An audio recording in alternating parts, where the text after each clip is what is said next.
My name is Jamal Sheets, and I am the director and curator of Fisk University Galleries. I would tell my students, Terry Atkins will take you to school. He had this uncanny ability to kind of bring out these hidden histories. And so, for example, at Fisk, there's two objects that are related to W.B. Du Bois. We start the exhibition with the original plates from the book, The Souls of Black Folks. When you enter that space, that's the first thing that you're confronted with. I think it's really important and pays homage to Du Bois' legacy, because he got the class of 1888 to raise the money, to build the building. The gallery itself was the first museum or gallery that Terry Atkins had gone to when he was a child.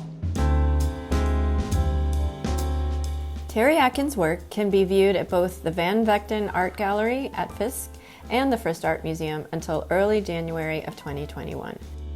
The partnership between Fisk and the Frist actually began many years ago. I think it was maybe 2009 when Atkins himself reached out, introducing us to a body of work devoted to Empress of the Blues, Bessie Smith.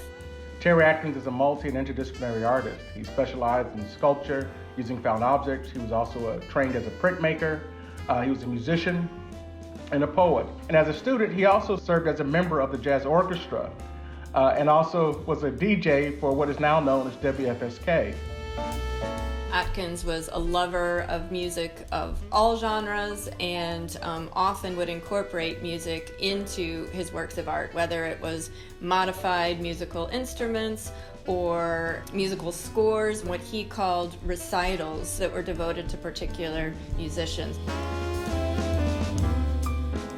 One of the many ways in which Atkins was a pioneer and ahead of his times is instead of just painting a portrait or sculpting a representational likeness of a person, he really tried to evoke the essence of that figure by pulling together different materials. But his work in particular is so subtle that you really need to experience it yourself and close up and to really look carefully.